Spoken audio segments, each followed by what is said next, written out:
What is the first thing that pops into your mind when you think about power? Your mind must have naturally generated an initial impression. Preconceived notions might radiate bad connotation, but they are the starting points for discovering reality by further acts of observation, analysis, and finally define it. Be that as it may, there is lots of definitions when it comes to this particular concept. I guess the simplest one would be the capacity to make others act a certain way or believe in something.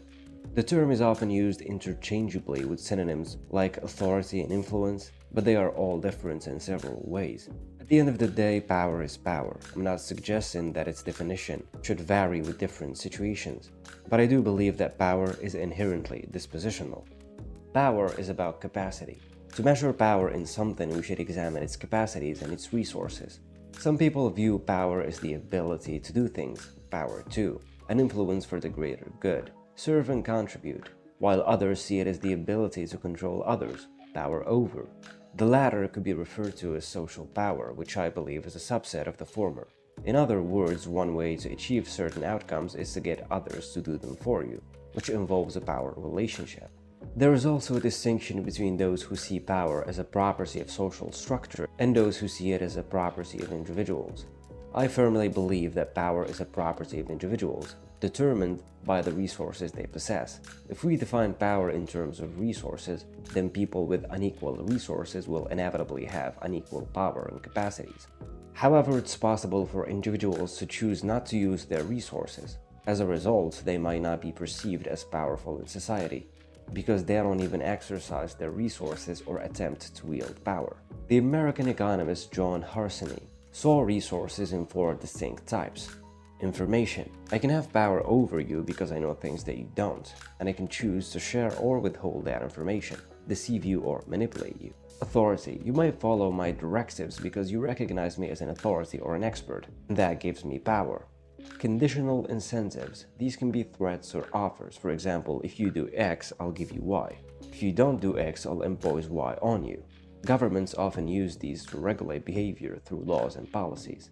Unconditional incentives. These are direct rewards or punishments that motivate behavior without conditions. You might be wondering why you should bother educating yourself about the definition and characteristics of power if you aren't a leader or hold any positions of authority. I personally could have used a little bit of knowledge on the subject before I surprisingly found myself in a managing position, with subordinates to look after. Also, every relationship has power dynamics. If we aren't fully aware of them, we might end up with lots of regrets, because power comes into play in our everyday lives. Even a friend might have a different type of power over you and you over them in your personal life. The first reason power is corrupting because it can change self-perceptions. Philosopher Terry Price suggests that powerful individuals can engage in exception-making, believing that the rules and laws that apply to others do not apply to them. There's also evidence that the more people possess power, the more they focus on their egocentric desires and the less able they are to see others' perspectives. This is particularly problematic for individuals in positions of power and authority, who may exploit the people they are in charge of. The second reason is that with power comes privilege. Powerful people have plentiful resources that can be used to their benefit. This allows the powerful to achieve or experience things that evade less powerful people. They get special treatment. They can buy themselves out of trouble. People with power can also threaten and intimidate. Less powerful people will often back down when confronted, or they align themselves with the powerful person and benefit from association, becoming powerful and potentially corrupt themselves.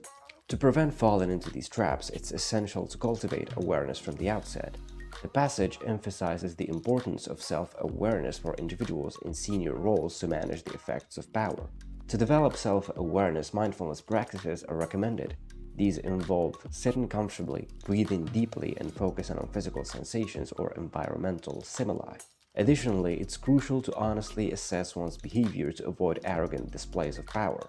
Brutal honesty in self-assessment helps identify and mitigate problematic tendencies.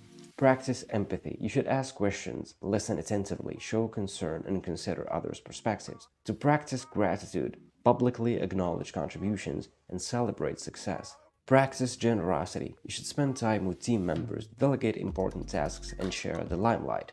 Engaging in these simple social behaviors in various interactions can cultivate empathy, gratitude, and generosity. thereby fostering a positive and effective leadership style. Power corrupts, and the longer version, absolute power corrupts absolutely. With that said, the final analysis is that power is neutral, not inherently good or bad. Few men have virtue to withstand the highest bidder. The best antidote to power and corruption is humility. It is important to have it to evaluate behavior objectively. We need to realize that power is given to us and can be taken from us.